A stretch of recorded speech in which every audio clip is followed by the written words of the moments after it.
नमस्कार मंडळी, स्वागत आहे तुमचं आमच्या चॅनलमध्ये। आवाज महामुंबईचा, शोध बातमीचा, कौल मनाचा। चला तर मग आमचे चॅनल लाईक करा, शेअर करा आणि सबस्क्राइब करा। धन्यवाद। अनंत पांडुरंग भोईर विद्यालय व रघुनाथ शेठ जितेकर ज्युनियर कॉलेजमध्ये कविवर्य कुसुमाग्रज यांची जयंती मराठी भाषा दिन उत्साहात साजरा। छत्रपती शिवाजी महाराज यांच्या पदस्पर्शाने पावन झालेल्या रायगडच्या भूमीत अनंत पांडुरंग भोईर विद्यालय व रघुनाथ शेठ जितेकर ज्युनियर कॉलेजमध्ये प्राचार्या सौ पुष्पलता ठाकूर यांच्या अध्यक्षतेखाली मराठी भाषा गौरव दिन उत्साहात साजरा करण्यात आला। सर्वप्रथम प्राचार्या पुष्पलता ठाकूर मॅडम व पर्यवेक्षिका सौ संजीवनी घोडके मॅडम यांच्यासह उपस्थित सर्व शिक्षकांच्या हस्ते प्रतिमापूजन, गंधपूजन व दीपप्रज्वलन करण्यात आले।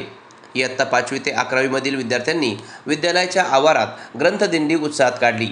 यावेळी विद्यार्थ्यांनी वेगवेगळी पारंपरिक वेशभूषा करत मराठी भाषेचा विजय असो, कविवर्य कुसुमाग्रज यांचा विजय असो, माझी माय मराठी भाषा मराठी अशा घोषणा देत उत्साहात पालखीत ग्रंथाची मिरवणूक काढली।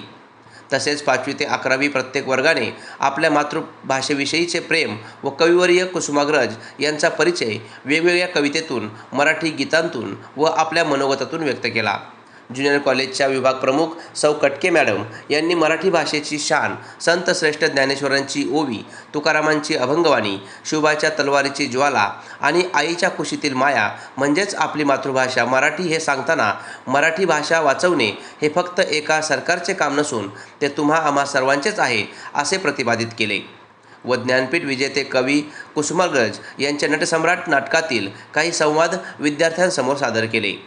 तसेच कणा या कवितेतून जगण्याची प्रेरणा विद्यार्थ्यांनी घ्यावी हे सांगत मराठी साहित्यातील अनेक थोर कवयित्री बहिणाबाई चौधरी, संत तुकाराम महाराज, स्वातंत्र्यवीर सावरकर यांची स्वतंत्र देवतेची विनवणी या कवितेचे उदाहरण देत प्रामाणिक काम करणाऱ्याचा सल्ला विद्यार्थ्यांना दिला। व इतर कोणत्याही भाषेचा द्वेष करण्याचे काही कारण नसून आपण मराठी भाषा संवर्धन व विकासासाठी लेखन वाचन करून आपली मायबोली अधिक विकसित करण्याची गरज आहे हे सांगितले। सौ सोनवणे मॅडम यांनी बहिणाबाई चौधरी यांच्या कवितेचे गायन केले। दिंडी सोहळ्यासाठी सांस्कृतिक विभाग प्रमुख Nandini madam, Mumbaikar Savita, Thakur R P., Gavan madam, Tandel madam, Mhatre Rajshri, Khirade madam, Patil Trupti, Hasanale madam, Bhumika Mandavde, Kadu sir, Mhatre B.H., Gurukul प्रमुख म्हात्रे किरण सर, पाटील सर या सर्वांचे मोलाचे सहकार्य लाभले। आवाज महामुंबईचा चॅनलसाठी मिलिंद खार पाटील, पनवेल।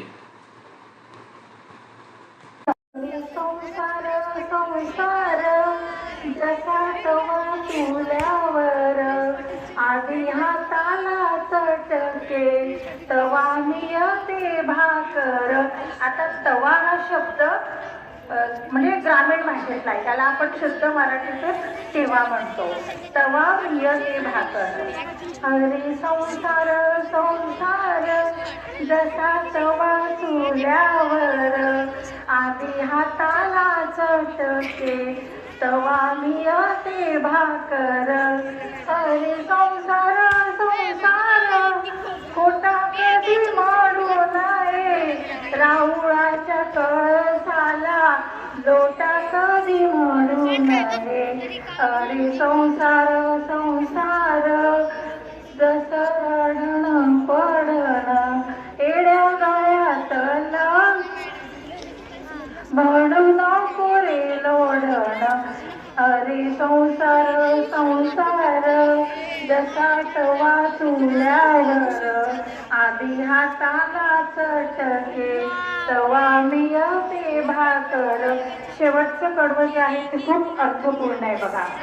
आई वडील म्हणजे संसाररूपी रथाची 2 चाकं आणि ते संसार करत असताना त्यांना ज्या अडचणी येतात त्या अडचणीवर मात करत ते पुढे जातात। शेवटी बघा, अरे संसार संसार जसं जगन मरण, अरे जगन मरण एका श्वासाचं अंतर।